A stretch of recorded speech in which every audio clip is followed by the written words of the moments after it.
Kia ora team, hope you're going awesome. So a special New York edition of this vlog, and this is actually bonus edition. So you might have seen my massive walk through Manhattan, the 22-kilometer walk, which I've vlogged on a separate vlog.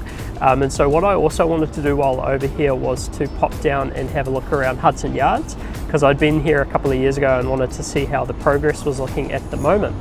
Now I figured alongside Hudson Yards also do a quick stop through some of the other amenities on the western side of Manhattan, and first stop was Little Island at Pier 55. Now this is an artificial park which was opened in 2021. Super cool. It's about 1 hectare of land area, and it's supported by 132 of these tulip structural poles. Now it's got quite a cool design as you walk around because it's all sort of multi-leveled, and what it's designed to do is to pick up lots of little moments so that no matter where you look you see something interesting, and that was definitely the case, so well worth checking out if you're on the west side of Manhattan. Now heading over towards Hudson Yards, the coolest way to do this is to take the High Line.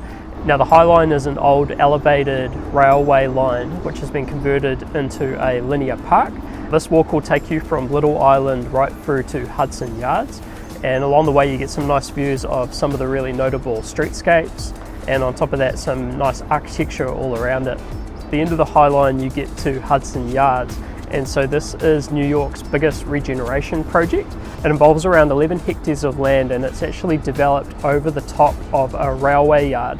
So the first stage of construction was actually putting a platform so they could then put the buildings above. Now this area is a true mixed use area, containing all sorts from offices, residential, hotel, a shopping centre, public spaces, kind of the full swing. There's also a couple of really notable quasi-public spaces in here. So you've got the Vessel, which is a large sculptural set of stairs, which is pretty amazing. It's constructed of copper and I believe cost several $100 million to construct. On top of this you also have the Shed, which is a very large event space which is actually on wheels so that it can move to open depending on what's going on the day. Now if you look at the bulk of Hudson Yards though, it's primarily the vertical buildings which for the most part are offices and high-end residential. And so you've got a number of the very large corporates have chosen this location for their office spaces, and on top of that there's obviously a range of luxury apartments that can be purchased or leased. Now Hudson Yards is interesting because it's obviously a massive regeneration project, but it's had mixed reception from the public.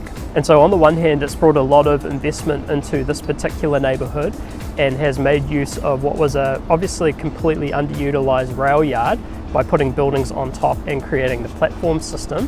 So that's obviously some of the good aspects of it. And so from a negative perspective, the prime criticism has been that it has effectively created a gated community for the rich, and that it doesn't really have the vibrancy that you'd see in other neighbourhoods around Manhattan. And so you see this primarily through the lack of retail, which in pretty much every neighbourhood around Manhattan you would typically see at street level. And so the critics have actually gone further to say that because it is lacking that full integration of the community and it's primarily targeted towards the rich, it's actually undermined the economic benefits and the wider public good of the development. And so some real interesting learnings there in terms of balancing the needs of the developers, in terms of targeting those corporate office tenants and luxury residential in order to get the development going, but also balancing the outcomes for the wider community.